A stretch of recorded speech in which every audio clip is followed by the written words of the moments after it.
Mr. Verhol, your position as chief negotiator meant that you were not only on the front lines negotiating with the United States and Mexico, but also on the front lines here in Canada discussing with industry leaders, businesses, chambers of commerce, numerous stakeholders, some of which have come before committee and told us the benefits of CUSMA to their industries and to their businesses. I wonder if what you heard on the ground here in Canada from industry is consistent with the chief economist's report and the information that you see in the report today. Well, obviously we haven't received specific numbers from industry, but based on what they've been telling us across the various sectors that are most affected by the outcomes, certainly the results are very comparable to what we've encountered here. I would like to clarify that, as I mentioned, we do an analysis before any negotiation.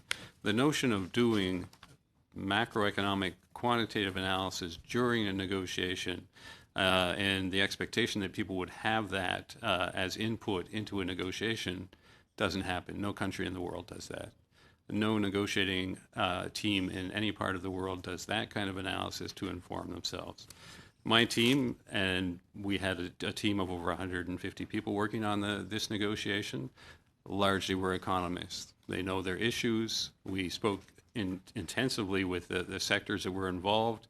That's where we got our information along with our own analysis and expertise. But the notion of constructing and following a quantitative model to guide us in the negotiation, no one does that. Mm-hmm. And given, as we saw in reality, the changes that were put forward by other member countries in December, in your view, would it have been somehow detrimental to our national interest and our negotiating position to start releasing information before the United States and Mexico ratified the agreement?